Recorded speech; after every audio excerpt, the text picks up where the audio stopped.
আসসালামু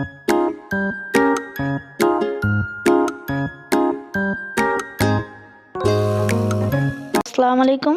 আশা করি সবাই ভালো আছেন এবং সুস্থ আছেন। তো আজকে আমরা করব মজাদার এই বাহারি ঝরঝরে পোলাও। তো এর জন্য আমাদের যা যা লাগবে আমাদের সাথেই থাকবেন আর দেখবেন। আর এই পোলাওটার স্বাদ কিন্তু একটু ভিন্ন, অন্যরকম। মাঝে মাঝে একটু ভিন্নতা আসা উচিত খাবারে। তো এর জন্য আমরা চুলায় চলে আসলাম দেখুন। আর আমরা পেঁয়াজটা একটু লাল লাল করে ভেজে নেব। আর আমাদের পেঁয়াজটা ভাজতে সাহায্য করছে আমার বর। তো আজকে শুক্রবার, নামাজে যাবে, পুরো গোসল টোসল করে তিনি রেডি। তো বউয়ের একটু হেল্প করছে। তো দেখুন পেঁয়াজটা খুব সুন্দর করে উনি ভেজে দিচ্ছেন। আর এবারে আমি দিয়ে দেবো বাকি মশলাগুলো একে একে। আমি আজকে ওনার হেল্পার, উনি শুধু নাড়বে আর আমি ওনার কাজে সাহায্য করব। তো মাঝে মাঝে এমন বন্ডিং থাকা ভালো। তো দিয়ে দিলাম দুটো তেজপাতা, দিয়ে দিব গরম মশলা, দুটো ছাল দিলাম, এলাচ, একটা বড় এলাচ, আর অল্প কিছু শাহি জিরা আমরা এই তেলের ভিতরে টেলে নিব। দিয়ে দিব একটু আদা, একটু রসুন। এটা একটু ভাজা হয়ে আসলে দিয়ে দিব আমরা পোলার চালটা, পানি ঝরিয়ে যেটাকে আমরা রেখেছিলাম। তো এই চালটাকে খুব সুন্দর করে ভাজতে হবে, ঝরঝরে করে। আর ভাজাটা যত সুন্দর হবে আপনার পোলাওটা ঠিক ততটা ঝরঝরেও হবে আর খেতেও মজা হবে, সেন্টটা বজায় থাকবে।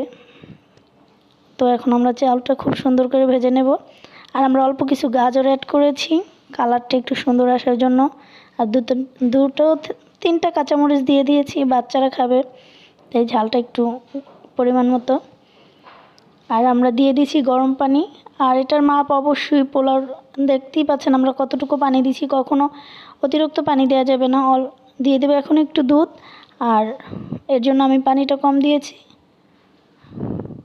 তো এটা দিয়ে আমরা এখন নাড়িয়ে ঢাকা দিয়ে রাখবো।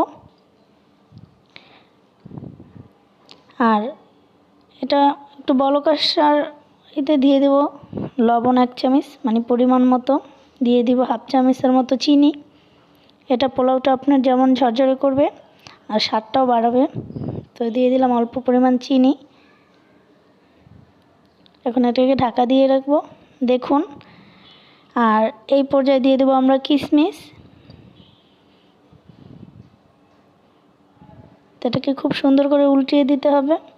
তো দেখুন আমরা এটাকে আরও ঢাকা দিয়ে রাখবো 10 মিনিটের মতো। দেখুন পোলাওটা কত ঝরঝরে হয়েছে। আর এটাকে ঘি দিয়ে ঢেকে রাখবো।